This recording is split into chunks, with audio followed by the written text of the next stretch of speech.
Bihar STT 2025 की तैयारी करने वाले मेरे सभी साथियों का तहे दिल से हार्दिक अभिनंदन है। दोस्तों, हम सभी से पहले नम्र निवेदन करना चाहेंगे कि एग्ज़ाम बिल्कुल नज़दीक आ चुका है और आपके एग्ज़ाम 14 तारीख से शुरू हो चुके हैं। एडमिट कार्ड जो है वह अब अपलोड हो गया है। आप डाउनलोड कर रहे होंगे या फिर आप अपने सेंटर देख पा रहे होंगे। सबसे ज़्यादा ज़रूरत चीज़ है दोस्तों कि आप अपने में संयम बरतिए, भरोसा रखिए, आपका रिजल्ट होगा और हम इसके लिए पूरी साथ आपको देने के लिए तैयार हैं।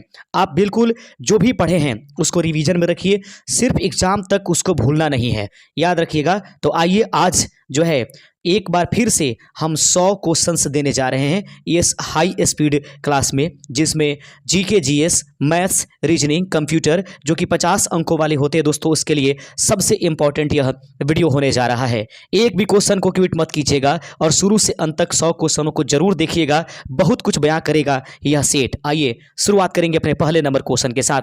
पहला क्वेश्चन है, 1857 के विद्रोह के दौरान दिल्ली में अंग्रेजों के विरुद्ध सबसे पहले झंडा किसने फहराया था? Who first hosted the flag against the British in India in Delhi during the revolt of 1857? याद रखेंगे, इस प्रश्न का सही आंसर है कि 1857 के विद्रोह के दौरान दिल्ली में अंग्रेजों के विरुद्ध सबसे पहले जिसने झंडा फहराया उनका नाम वक्त खान था। दोस्तों आइए, कुछ ज़्यादा अगर हार्ड लगे तो इसके बारे में व्याख्या पढ़ लेते हैं।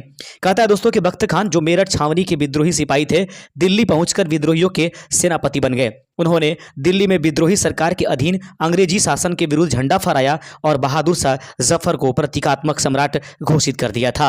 आगे बढ़ते चलते हैं। अगला क्वेश्चन आपके सामने है कि धन निष्कासन का सिद्धांत सर्वप्रथम किसने प्रतिपादित किया था? Who was the first प्रोपाउंड the drain of wealth theory? याद रखेंगे, धन निष्कासन का सिद्धांत सबसे पहले जो है दादा भाई नौरोजी के द्वारा दिया गया। ऑप्शन नंबर 20 प्रश्न का सही आंसर हो जाएगा। दोस्तों, इस संबंध में कहा जाए, दादा भाई नौरोजी ने अपनी पुस्तक poverty and un British rule in India 1901 में ब्रिटिश शासन द्वारा भारत के धन निष्कासी का विश्लेषण किया और ड्रेन थ्योरी को प्रस्तुत किया था। आगे बढ़ते चलते हैं। तीसरा नंबर क्वेश्चन आपकी स्क्रीन पर है और प्रश्न कहता है दोस्तों कि कांग्रेस के प्रथम अधिवेशन 1885 में कितने प्रतिनिधि उपस्थित थे? How many delegates attend the first session of the Indian national Congress 1885? याद रखेंगे, इस प्रश्न का सही आंसर है ऑप्शन नंबर ए 72। कांग्रेस के प्रथम अधिवेशन 1885 में कितने प्रतिनिधि उपस्थित थे? तो ऑप्शन नंबर ए इस प्रश्न का सही आंसर है।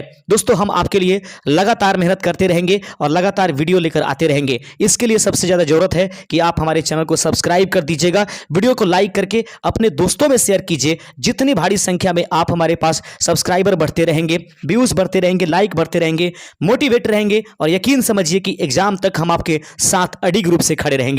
दोस्तों, इस संबंध में देखेंगे, 1885 में बंबई, अब मुंबई जिसको बोलते हैं, एओयूम की पहल पर आयोजित कांग्रेस के पहले अधिवेशन में 72 प्रतिनिधि उपस्थित थे, जिसकी अध्यक्षता भूमेश चंद्र बनर्जी ने किया था। आगे बढ़ते चलते हैं। चौथा नंबर क्वेश्चन आपके सामने है कि भारत भारतीयों के लिए यह नारा किसने दिया था? सही आंसर है यह नारा दोस्तों ऑप्शन नंबर चौथे का ऑप्शन नंबर हो जाएगा आपके सामने, ऑप्शन नंबर ए, यह दयानंद सरस्वती के द्वारा दिया गया था। चौथा नंबर क्वेश्चन का ऑप्शन नंबर ए इसका सही आंसर था। आइए बढ़ते चलते हैं। अपने इस संबंध में हम देख लेते हैं, कुछ लिखा गया है। स्वामी दयानंद सरस्वती ने इंडिया फॉर द इंडियंस का नारा विदेशी शासन के विरुद्ध में दिया था, जिससे स्वराज की भावना को बल मिला हुआ था। आगे बढ़ते चलते हैं मेरे प्यारे साथियों, एक भी क्वेश्चन को आप छोड़ करके मत भागिएगा और वीडियो को लाइक कर दीजिएगा। मेहनत करते हैं आपके लिए, याद रखेंगे, और ये टारगेट हम लेकर चलेंगे, आपको 100% एसटीटी पास करा करके ही दम लेंगे। 1906 में मुस्लिम लीग की स्थापना कहाँ हुई थी? 1906 में मुस्लिम लीग की स्थापना कहाँ हुई थी? ऑप्शन नंबर बी, ढाका में मुस्लिम लीग का स्थापना किया गया था। दोस्तों, इस संबंध में है कि मुस्लिम लीग की स्थापना ढाका, जिसको अब बांग्लादेश में नवाब सलीमुल्लाह खान की अध्यक्षता में 1906 में इसमें की गई थी। इसका उद्देश्य मुसलमानों के राजनीतिक हितों की रक्षा करना था। आगे बढ़ते चलते हैं। छठा नंबर क्वेश्चन आपके सामने है, पूर्ण स्वराज का प्रस्ताव पहली बार किस अधिवेशन में पारित किया गया था? इन विच सेशन वाज द पूर्ण स्वराज कंप्लीट इंडिपेंडेंस रिसोल्यूशंस पास्ड? छठे नंबर प्रश्न का सही आंसर है ऑप्शन नंबर बी, लाहौर अधिवेशन 1929 में पूर्ण स्वराज का प्रस्ताव पहली बार अधिवेशन स्थापित किया गया था। दोस्तों, इस संबंध में है कि 1929 के लाहौर अधिवेशन में जवाहरलाल नेहरू की अध्यक्षता में पूर्ण स्वराज का प्रस्ताव पारित किया गया और 26 जनवरी 1930 को इसे स्वतंत्रता दिवस के रूप में मनाने की बात पंडित जवाहरलाल नेहरू के द्वारा कही गई थी। सातवां नंबर क्वेश्चन है कि साइमन कमीशन के समय भारत के वायसराय निम्नलिखित में से कौन थे? साइमन कमीशन के समय भारत के वायसराय निम्नलिखित में से कौन थे? सातवें का सही आंसर है लॉर्ड इरविन। इस प्रश्न का सही आंसर हो जाएगा। आगे बढ़ते चलते हैं दोस्तों, इस संबंध में है कि 1927 में जब साइमन कमीशन की घोषणा हुई तब भारत के वायसराय लॉर्ड इरविन थे। यह आयोग केवल अंग्रेज सदस्यों से बना था, इसलिए सेमन गो बैक का नारा दिया गया। आगे प्रश्न है, 8वां नंबर क्वेश्चन है, भारत छोड़ो आंदोलन क्विट इंडिया मूवमेंट की घोषणा कहां की गई थी? 8वें का सही आंसर है ऑप्शन नंबर बी, यह मुंबई में जो हुआ था। इस संबंध में व्याख्या है दोस्तों कि 8 अगस्त 1942 को ऑल इंडिया कांग्रेस कमेटी की बैठक ग्वालियर टैंक मैदान अर्थात मुंबई में हुई, जहां महात्मा गांधी ने करो या मरो अर्थात डू और डाई का नारा दिया था। आगे बढ़ते चलते हैं अगले नंबर क्वेश्चन की तरफ। 9वां नंबर प्रश्न है दोस्तों कि किस भारतीय नेता ने भारतीय राष्ट्रीय विधेयक ब्रिटिश संसद में प्रस्तुत किया था? वह कौन सा भारतीय नेता है जिन्होंने राष्ट्रमंडल विधेयक ब्रिटिश संसद में प्रस्तुत किया था? तो दोस्तों ऐसे तो इसके बारे में सबसे पहले जो राष्ट्रमंडल विधेयक है वो तो श्यामजी कृष्ण वर्मा ने प्रस्तुत किया था। दादा भाई नौरोजी के बारे में भी कुछ कही जाती है, लेकिन इस प्रश्न का सही आंसर श्यामजी कृष्ण वर्मा हो जाएगा। आइए बढ़ते चलते हैं अपने अगले नंबर क्वेश्चन की तरफ। दोस्तों इसके सामने व्याख्या है कि श्यामजी कृष्ण वर्मा एक भारतीय राष्ट्रवादी थे जिन्होंने भारत की स्वतंत्रता के लिए काम किया। उन्होंने 1919 में ब्रिटिश संसद में भारतीय राष्ट्रमंडल विधेयक प्रस्तुत किया था। आगे बढ़ते चलते हैं 10वां नंबर क्वेश्चन आपकी स्क्रीन पर है और प्रश्न कहता है कि भारत सरकार अधिनियम 1935 के अनुसार भारत में कितने राज्यों को स्वायत्त शासन दिया गया था? भारत सरकार अधिनियम 1935 के अनुसार देखा जाए तो कितने राज्यों को स्वायत्त शासन दिया गया था? 10वें का सही आंसर हो जाएगा ऑप्शन नंबर सी, 11 जो राज्य थे उनको स्वायत्त शासन प्रदान किया गया था। आगे बढ़ते चलते हैं, इस संबंध में है कि 1935 के अधिनियम ने 11 प्रांतों को प्रोविजनल एटोनॉमी दी, जिसमें मुंबई, मद्रास, बिहार, उड़ीसा, असम आदि शामिल थे। यह अधिनियम भारतीय प्रशासनिक ढांचे में सबसे व्यापक सुधार माना जाता है। अगला क्वेश्चन है 11वां नंबर क्वेश्चन है कि भारत में सबसे अधिक वर्षा कहां होती है? सही आंसर है मौसिन राम में सबसे अधिक वर्षा होती है।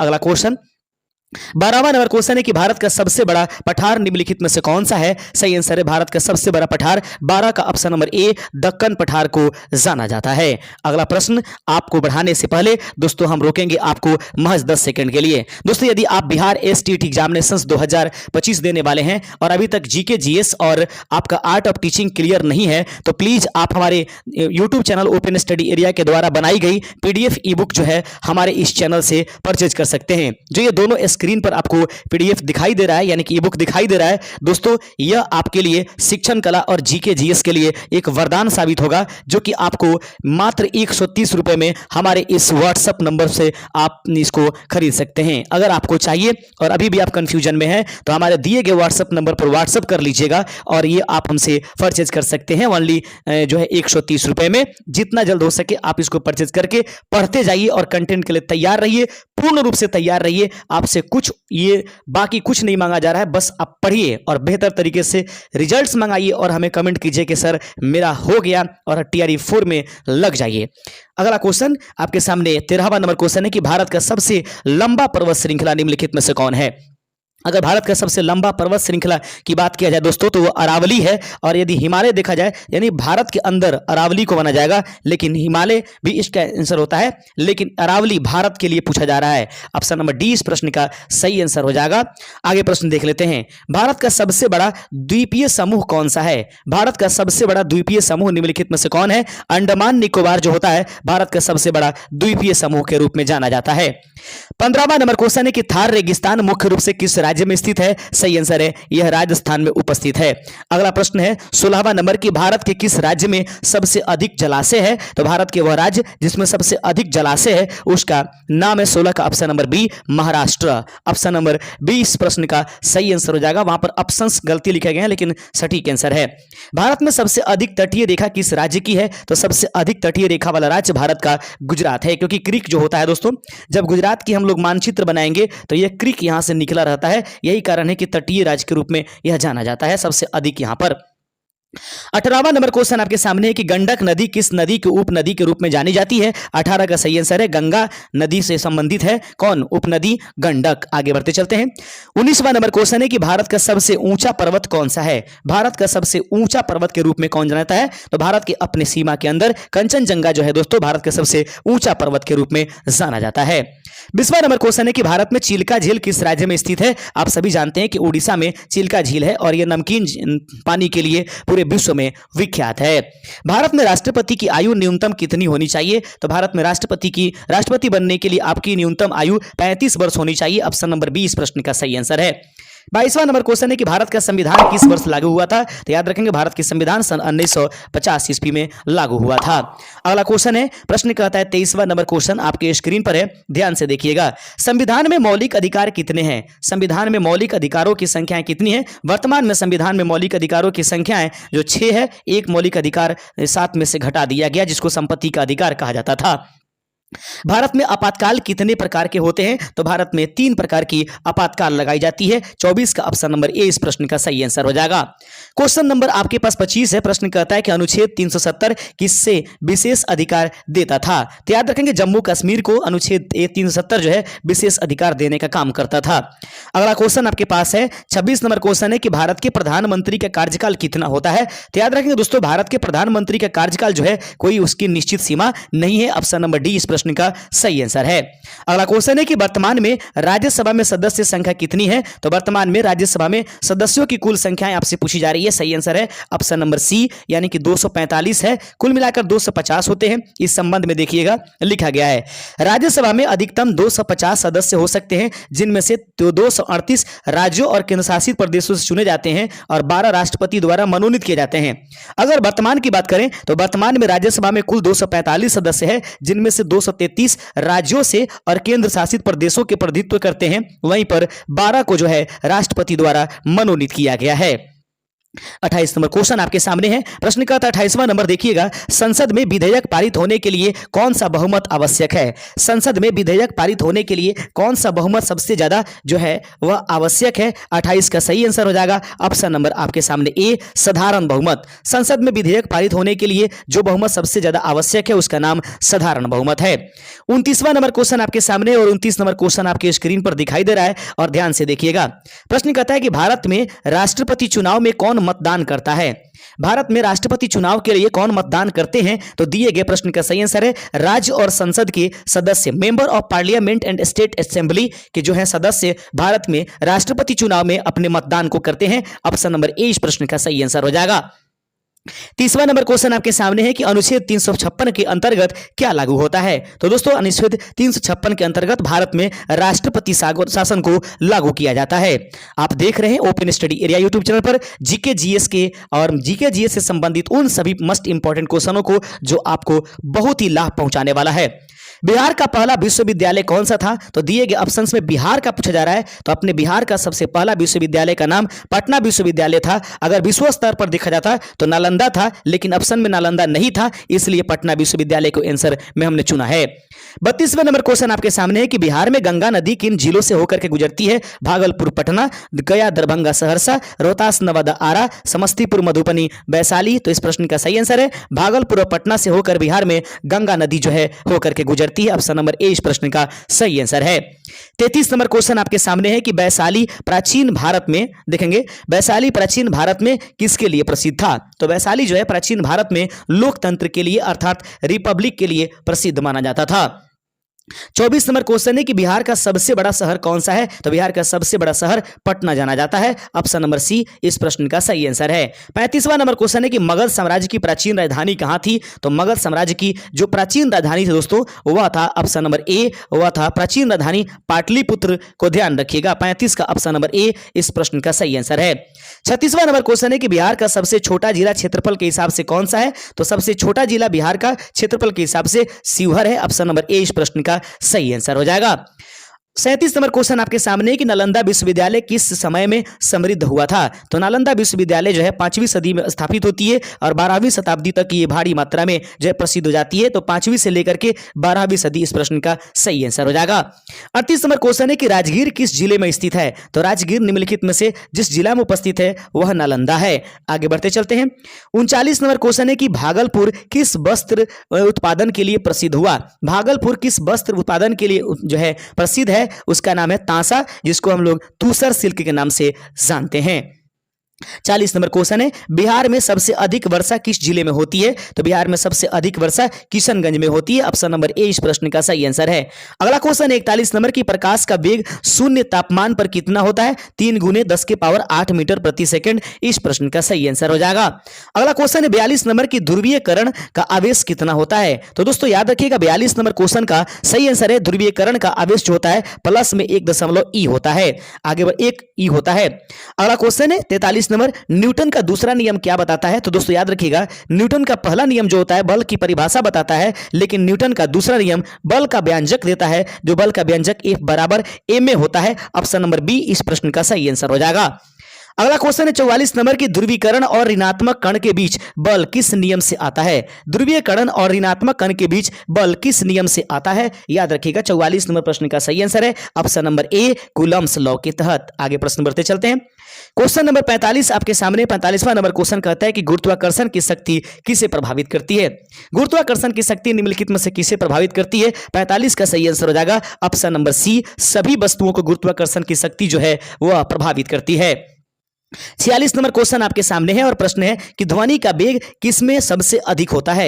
याद रखिए साउंड ट्रेवल्स फास्टेस्ट इन, यानी सबसे ज्यादा जो होती है ठोस में होता है। 71 में यह क्वेश्चन बीपीएससी में भी इस बार पूछा गया था।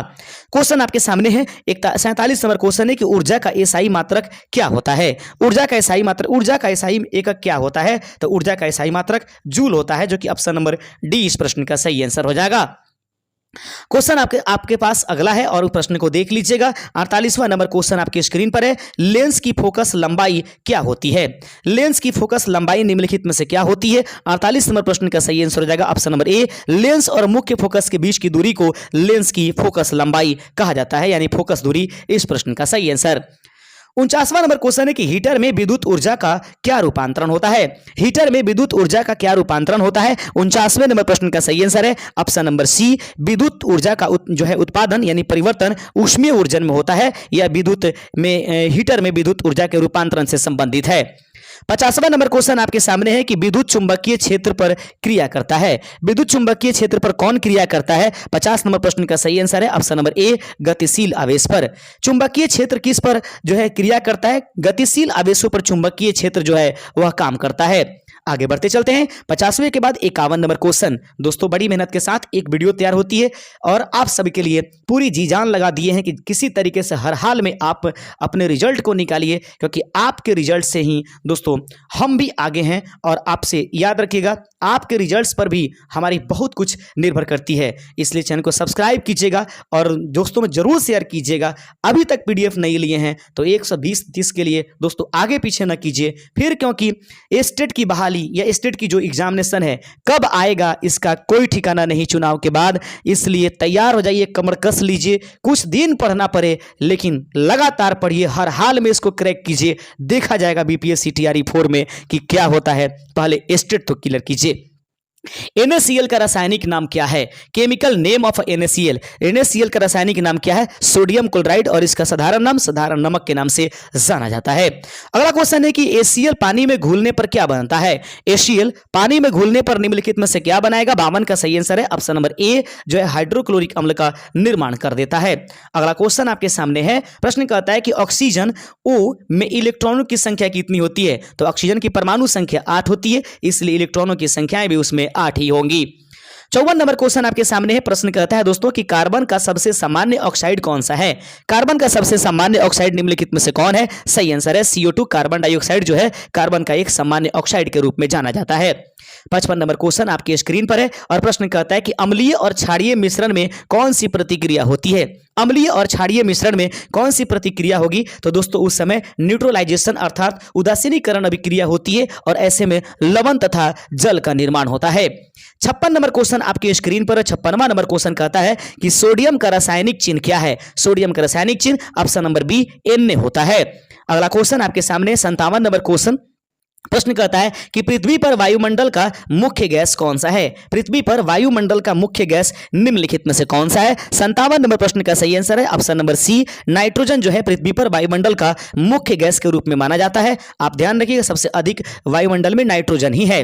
बेंजीन का रासायनिक सूत्र क्या होता है? तो बेंजीन का रासायनिक सूत्र C6H6 होता है। ऑप्शन नंबर सी इस प्रश्न का सही आंसर है। अगला क्वेश्चन आपके सामने है कि NaOH किस प्रकार का यौगिक है? NaOH क्या है? तो निम्नलिखित में से जो है NaOH 59 नंबर प्रश्न का सही आंसर है ऑप्शन नंबर ए। यह एक प्रकार का बेस अर्थात क्षार है जिसका नाम सोडियम हाइड्रोक्साइड है। 60वां नंबर क्वेश्चन आपके सामने है और 60वें नंबर क्वेश्चन करता है H2SO4 का सामान्य नाम क्या है? यानी इसका नाम सल्फ्यूरिक अम्ल है। ऑप्शन नंबर बी इस प्रश्न का सही आंसर हो जाएगा। आगे बढ़ते चलते 61 नंबर क्वेश्चन आपके स्क्रीन पर है। प्रश्न कहता है डीएनए का पूरा नाम क्या है? डीऑक्सीराइबोन्यूक्लिक एसिड जो होती है डीएनए का पूरा फुल फॉर्म होता है। ऑप्शन नंबर ए इस प्रश्न का सही आंसर हो जाएगा। 61 का सही आंसर हो जाएगा ऑप्शन नंबर ए। आइए बढ़ते चलते अपने अगले नंबर क्वेश्चन की तरफ।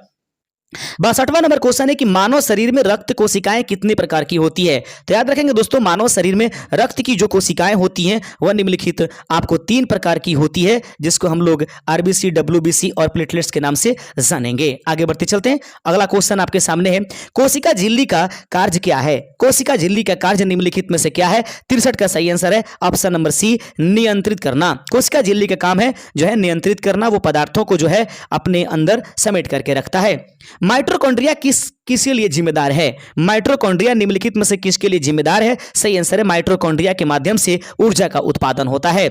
अगला प्रश्न आपके सामने 65वां नंबर कि इंसुलिन किस ग्रंथि से निकलता है? इंसुलिन निम्नलिखित में से किस ग्रंथि से निकलता है? सही आंसर है यह जो है पैंक्रियाज से निकलता है। अग्राशय से निकलने वाली जो ये आपके पास हार्मोन होता है उसका नाम है इंसुलिन। आगे बढ़े। इसकी कमी की वजह से घेंगा रोग अर्थात ग्वाइटर होता है। मानव रक्त का मुख्य घटक क्या है? तो मानव रक्त का मुख्य घटक जो होती है वह प्लाज्मा को जानी जाती है क्योंकि इसकी मात्रा सबसे अधिक ब्लड में होती है। 66 का सही आंसर ऑप्शन नंबर डी हो जाएगा। 67 नंबर क्वेश्चन है कि प्रकाश संश्लेषण में मुख्य गैस क्या उत्पन्न होती है? तो प्रकाश संश्लेषण के माध्यम से दोस्तों ऑक्सीजन गैस की उत्पादन होता है। अगला प्रश्न आपके सामने 68 नंबर क्वेश्चन है कि मानव शरीर में सबसे लंबी हड्डी निम्नलिखित में से कौन है? मानव शरीर में सबसे लंबी हड्डी कौन सी है? सही आंसर हो जाएगा 68 का ऑप्शन नंबर बी, फीमर होती है। और आपको बताना है कि फीमर हमारे शरीर के किस भाग में उपस्थित होती है। मानव हृदय में कितनी कक्षाएं होती हैं? मानव हृदय में रहने वाली कक्षाओं की संख्याएं जो होती है दोस्तों वह 69 का ऑप्शन नंबर 4 होती है जिसको दाया अलिंद, बाया अलिंद और दाया नीलय और बाया नीलय के नाम से जाना जाता है। 70 नंबर क्वेश्चन आपके सामने है हीमोग्लोबिन किसका मुख्य कार्य है? हीमोग्लोबिन निम्नलिखित में से किसका मुख्य कार्य है? तो याद रखेंगे ऑक्सीजन परिवहन करने के लिए हीमोग्लोबिन सबसे ज्यादा आवश्यक माना जाता है। आगे प्रश्न है 71 नंबर प्रश्न है कंप्यूटर की मेमोरी को मापने की सबसे छोटी इकाई क्या है? सही आंसर है कंप्यूटर की इकाई को मापने की सबसे छोटी इकाई जो है ऑप्शन नंबर ए, उसको बीट के नाम से जाना जाएगा। अगला क्वेश्चन है सीपीयू का मुख्य कार्य क्या है? सही आंसर है 72 का ऑप्शन नंबर बी, प्रोसेसिंग करना। आगे बढ़ते चलते हैं। अगला क्वेश्चन है एमएस वर्ड में Ctrl+Z का उपयोग क्यों किया जाता है? याद रखिएगा 73 का सही आंसर हो जाएगा ऑप्शन नंबर बी, अंडो करने के लिए एमएस वर्ड में Ctrl+Z का उपयोग किया जाएगा। 74 नंबर क्वेश्चन है कि इंटरनेट में HTTP का पूरा नाम क्या है? इंटरनेट में HTTP का पूरा नाम क्या है? 74 का सही आंसर हो जाएगा option number A, hyper text transfer protocol जो होती है वो इंटरनेट में HTTP का पूरा नाम के रूप में जाना जाता है। 75 नंबर क्वेश्चन आपके सामने है कि कंप्यूटर में प्राइमरी मेमोरी क्या होती है? कंप्यूटर में प्राइमरी मेमोरी निम्नलिखित में से कौन सी होती है? 75 का सही आंसर है रैम एंड रोम के रूप में इसको जाना जाएगा। 75 का ऑप्शन नंबर ए इस प्रश्न का सही आंसर हो जाएगा। अगला क्वेश्चन आपके पास है 76 नंबर के निम्नलिखित में से कौन सा आउटपुट डिवाइस है? निम्नलिखित में से वह कौन है जिसको आउटपुट डिवाइस के रूप में जानेंगे? मॉनिटर जो है दोस्तों वह आउटपुट के रूप में काम करता है। 77 नंबर क्वेश्चन है कि ऑपरेटिंग सिस्टम का मुख्य कार्य क्या है? ऑपरेटिंग सिस्टम का निम्नलिखित में से मुख्य कार्य क्या है? सही आंसर है यूजर इंटरफेस प्रदान करना। यूजर इंटरफेस प्रदान करने का काम ऑपरेटिंग सिस्टम करता है। अगला क्वेश्चन 78 नंबर प्रश्न देख लीजिएगा। निम्नलिखित में से कौन सा एंटीवायरस सॉफ्टवेयर नहीं है? निम्नलिखित में से वो कौन है जो एंटीवायरस सॉफ्टवेयर नहीं है? 78 का सही आंसर ऑप्शन नंबर सी जो है एंटीवायरस सॉफ्टवेयर नहीं है। सही आंसर है आपके पास क्रोम। 78 का ऑप्शन नंबर सी इस प्रश्न का सही आंसर हो जाएगा। अगला क्वेश्चन है 79 नंबर क्वेश्चन आपके सामने है कि ओजोन परत का कार्य निम्नलिखित में से क्या है? ओजोन परत का कार्य मुख्य रूप से क्या है? सही आंसर है अल्ट्रावायलेट किरणों से रक्षा करना ओजोन परत का मुख्य कार्य हो जाएगा। 80 नंबर क्वेश्चन है कि जलवायु परिवर्तन का मुख्य कारण क्या है? जलवायु के परिवर्तन होने का मुख्य कारण निम्नलिखित में से क्या है? 80 का सही आंसर है ऑप्शन नंबर बी जीवाश्म ईंधन के दहन। आगे बढ़ते चलते हैं। अगला क्वेश्चन है ग्रीन हाउस गैस का उदाहरण निम्नलिखित में से कौन है? तो याद रखिएगा ग्रीन हाउस गैस का उदाहरण निम्नलिखित में से कार्बन डाइऑक्साइड है। ऑप्शन नंबर सी इस प्रश्न का सही आंसर है। अगला क्वेश्चन है कि साइलेंट स्प्रिंग पुस्तक का विषय क्या है? साइलेंट स्प्रिंग पुस्तक का विषय निम्नलिखित में से क्या है? 82 का सही आंसर हो जाएगा पॉल्यूशन। ऑप्शन नंबर ए इस प्रश्न का सही आंसर हो जाएगा। पृथ्वी दिवस कब मनाई जाती है? यह आपसे प्रश्न पूछा गया है। 83 का सही आंसर हो जाएगा ऑप्शन नंबर बी 22 अप्रैल को पृथ्वी दिवस के रूप में मनाया जाता है। अगला क्वेश्चन है कि पर्यावरण संरक्षण अधिनियम भारत में कब लागू किया गया? तो पर्यावरण संरक्षण अधिनियम भारत में जब लागू किया गया वह सन था 84 का ऑप्शन नंबर बी सन 1986 ईस्वी। आगे बढ़ते चलते हैं। चिपको आंदोलन किससे संबंधित है? याद रखेंगे चिपको आंदोलन निम्नलिखित में से किससे संबंधित है? 85 का सही answer option number B forest conservation जो होती है उससे चिपको आंदोलन संबंधित है।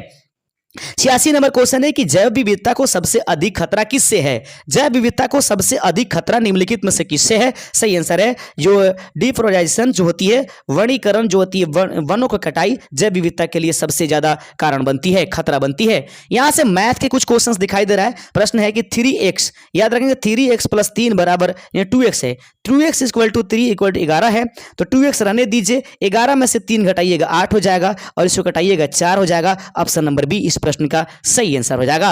अगला क्वेश्चन है कि एक त्रिभुज के कोणों का योग कितना होता है? सही आंसर है 180 डिग्री होती है। अगला प्रश्न आपके सामने है 25% का 400 क्या हो जाएगा? 400 × 25/100 कर दीजिएगा, कटा दीजिएगा। यहां से 25 चौका 100 और 4 को कटाइएगा 100 बार में। इस प्रश्न का सही आंसर ऑप्शन नंबर सी हो जाएगा। एक प्रश्न और है 90 नंबर क्वेश्चन देख लीजिएगा। किसी वृत्त की त्रिज्या अगर 7 सेंटीमीटर है उसका क्षेत्रफल क्या हो जाएगा? जब पाई का मान 22/7 रखना है। पाई r² वृत्त का क्षेत्रफल होता है। 22/7 रख दीजिए, गुने 7 का स्क्वायर कीजिए। 7 से 7 कैंसिल, गुना करिए 7 दूना 14, 7 दूना 14 1 15, यानी कि 154 मीटर स्क्वायर वृत्त का क्षेत्रफल हो जाएगा। 15 में 12 से गुना करा लीजिएगा। ऑप्शन नंबर सी इस प्रश्न का सही आंसर हो जाएगा। अगला क्वेश्चन आपके सामने है और ये रहेगा 92 नंबर क्वेश्चन आपके स्क्रीन पर। ध्यान से देखिएगा। यदि कहता है यदि किसी वस्तु की कीमत 200 रुपए है और उस पर 10% की छूट दी गई है तो बता देना है कि विक्रय मूल्य क्या है। तो 200 का आप जो है 10% निकाल लीजिए। ठीक है, तो 10% निकालिएगा तो 10 दहा के 100 और 1 0 से 1 0 20 रुपए आएगा। 200 में से 20 रुपए घटा लीजिएगा, कुल मिलाकर के आपको 180 प्राप्त हो जाएगा। ऑप्शन नंबर ए इस प्रश्न का सही आंसर हो जाएगा। 93 नंबर क्वेश्चन आपके सामने कि दो संख्याओं का यदि लसा, याद रखेंगे थोड़ा सा इसको बड़ा कर लेते हैं, बड़ा करने का कुछ चांस है तो नहीं, छोटा ही रन देते हैं। देख लीजिए प्रश्न कहता है दोस्तों कि दो संख्याओं का यदि लसा यानी एलसीएम जो है 60 है और मसा 12 है। कहता है कि यदि एक संख्या 24 है तो दूसरी संख्या क्या होगी? तो याद रखेंगे एचसीएफ गुने एलसीएम बटा दूसरी संख्या हम कर देते हैं तो एक संख्या निकल जाती है। इस प्रकार से 60 गुने 12 कीजिएगा और बटा में 24 कर दीजिएगा। 12 दूना 24, 60 को घटाइएगा 2 से 30 आ जाएगा। इस प्रश्न का सही आंसर की दूसरी संख्या इसका 30 हो जाएगा। अगला प्रश्न देख लीजिएगा, बड़ा ही शानदार प्रश्न है और ये आपके पास बोर्ड मास से संबंधित क्वेश्चंस है और सरलीकरण करना है, सिंप्लीफिकेशन करना है। पहले कह रहा है कि 15/3 कर दीजिए, ठीक है, और उसके बाद प्लस 8 गुने 3 2 कीजिए। तो 15 को 3 से कटा दीजिएगा तो बताइए 5 आ जाएगा। प्लस कीजिएगा 8 दूना 16, 16 में 5 जोड़ दीजिएगा 21। इस प्रश्न का सही आंसर हो जाएगा। ऑप्शन नंबर डी इस प्रश्न का सही आंसर है। 95 नंबर क्वेश्चन आपके सामने है कि श्रृंखला देखें 2 4 8 16 लिखा गया है तो अगली संख्या क्या होगी? तो 2 में 4 से गुना करा दीजिए, 4 दूना 8, 8 4 में 2 से कराइए 16, 8 में 2 से 16, उसके बाद 16 में 2 से कराइए 32। इस प्रश्न का सही आंसर हो जाएगा। आइए बढ़ते चलते हैं अपने अगले नंबर क्वेश्चन की तरफ और प्रश्न बड़ा ही जबरदस्त है और यह जो है कोडिंग से संबंधित प्रश्न है, रीजनिंग के लिए प्रश्न आप लोग देख लीजिए। प्रश्न कहता है यदि CAT को कैट को DBU लिखते हैं तो DUG को क्या कोड करेंगे? तो C का मतलब 3, याद रखेंगे। सी का मतलब है यानी कि सी के आगे एक बढ़ जाइए, ए के आगे बी बढ़िए, टी के बाद एक बढ़िए, एक एक बढ़ाया गया है। तो डी के आगे एक जोड़िए, तो डी के आगे क्या होगा, ई हो जाएगा। और उसके बाद ओ के बाद क्या करिए, पी कर दीजिए, और जी के आगे क्या कीजिए, एच। याद रखिए ईपीएच इस प्रश्न का सही आंसर हो जाएगा। ऑप्शन नंबर ए इस प्रश्न का सही आंसर है। 97 नंबर क्वेश्चन आपके स्क्रीन पर है और ये प्रश्न बड़ा ही जबरदस्त है। प्रश्न कहता है यदि कुछ किताबें कॉपी है और कुछ कॉपी पेन है तो निष्कर्ष निकालिए। यदि कुछ किताबें कॉपी है, देखिएगा मान लीजिए कुछ किताबें जो हैं वो कॉपी है, ठीक है, और कुछ कॉपी पेन है। कहता है कि कुछ किताबें कॉपी है और कुछ कॉपी जो है पेन है, तो पूछा जा रहा है तो निष्कर्ष निकालिए। सभी किताबें पेन है, कुछ किताबें पेन हो सकती है। याद रखिएगा 97 नंबर प्रश्न का सही आंसर हो जाएगा कुछ किताबें भी पेन हो सकती है। ऑप्शन नंबर 20 प्रश्न का सही आंसर है। 98 नंबर क्वेश्चन आपके सामने है और प्रश्न देख लीजिएगा। 98वां नंबर प्रश्न आपके सामने है कि एक व्यक्ति दक्षिण की ओर देख रहा है, 90 डिग्री बाएं मुड़ता है, फिर 180 डिग्री दाएं मुड़ता है। अब वह किस दिशा में है? बेहद ही सरल क्वेश्चन एक आपके लिए छोड़ जाते हैं कि एक व्यक्ति दक्षिण की ओर देख रहा है और वह 90 डिग्री बाएं जब मुड़ता है और फिर उसके बाद 180 डिग्री दाएं मुड़ जाता है। अब बता देना है कि वह किस दिशा में देख रहा है। देखते हैं कि कितने लोग इस रीजनिंग के क्वेश्चन को हल कर पाते हैं और कितने लोग का सही आंसर हो पाता है। 99 नंबर क्वेश्चन रीजनिंग सही है। यदि टीचर को स्कूल लिख दिया जाए तो वही डॉक्टर को क्या लिखा जाएगा? तो टीचर स्कूल में रहेगा तो डॉक्टर कहाँ रहेगा? हॉस्पिटल में। ऑप्शन नंबर ए इस प्रश्न का सही आंसर हो जाएगा। 100वां नंबर क्वेश्चन देख लीजिएगा। प्रश्न कहता है ए को 1, बी को 2 और जेड को 26, यानी याद रखेंगे उसके स्पेस वैल्यू दिया गया है। तो एस कितना हो जाएगा, यू कितना होगा, एम कितना होगा, इस हिसाब से एस जो होता है दोस्तों वो 19 नंबर होता है। जो उसके बाद आपके पास यू जो होता है 21 नंबर होता है और एम जो होता है 13 होता है। जोड़िए 9 1 10 और 3 13 का 3, 2 और 1 3, 3 और 1 4 और 4 और 1 5, 53 इस प्रश्न का सही आंसर हो जाएगा। Option number B. दोस्तों उम्मीद करते हैं कि आज का ये पूरी वीडियो आपके लिए इसलिए आवश्यक है ताकि एक बहुत ही बेहतर कंटेंट के साथ आप ये समझदारी आ गई होगी कि हाँ भाई साहब इस प्रकार के क्वेश्चंस आपके एग्जाम्स में हैं और अगर इस प्रकार क्वेश्चन आते हैं तो आप कितने आसानी पूर्वक उसको खत्म कीजिएगा। तो जाते जाते सब्सक्राइब कर दीजिएगा। अगर ई बुक नहीं लिए हैं पीडीएफ तो जरूर ले लीजिएगा। समय अब ज्यादा नहीं, 2 4 5 नंबर्स भी जरूरत होगा क्योंकि अगले साल 8 नंबरों की नॉर्मलाइजेशन हो गई थी। तो सबसे ज्यादा जरूरत नहीं कि पूरा हल कर दिया, जरूरत है कि नॉर्मलाइजेशन में कहीं ना आ जाए। इसलिए सतर्क रहिए, अलर्ट रहिए और बेहतर कीजिए। जय हिंद।